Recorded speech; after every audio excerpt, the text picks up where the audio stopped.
Hello, my little spookies. Lilith here, and tonight I want to talk about someone you have never heard of, and that is a shame. There are many horror lovers out there.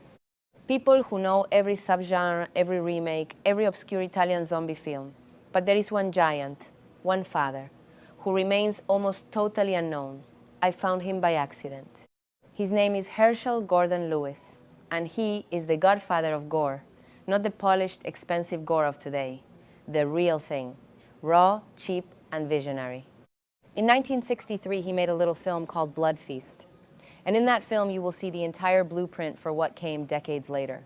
The close-ups of screaming victims, the deep cuts, the ripped flesh, and most importantly, the victim looking directly at the camera, pulling you into their pain. Sound familiar? Of course it does. 28 years later, the Silence of the Lambs showed us a face peeled off, and everyone lost their minds. But Lewis did it first. Then came 2,000 Maniacs in 1964.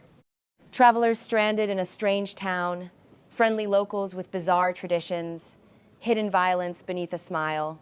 Does that remind you of the Texas Chainsaw Massacre, of The Hills Have Eyes, of Midsommar, of The Wicker Man?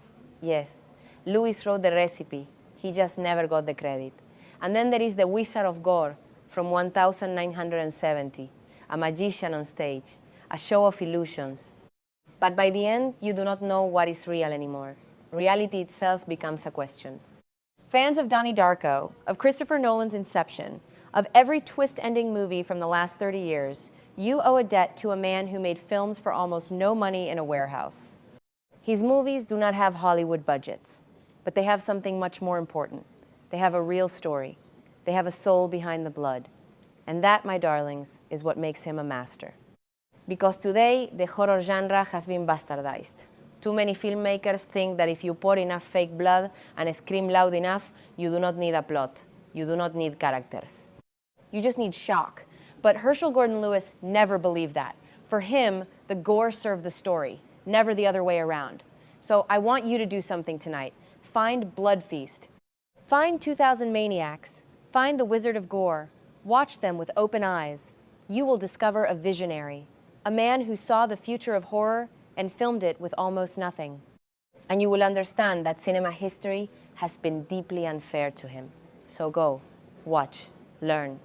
And the next time someone talks about the greatest horror directors, you whisper a name they have never heard. Herschell Gordon Lewis. Lilith approves. Now sleep, if you can.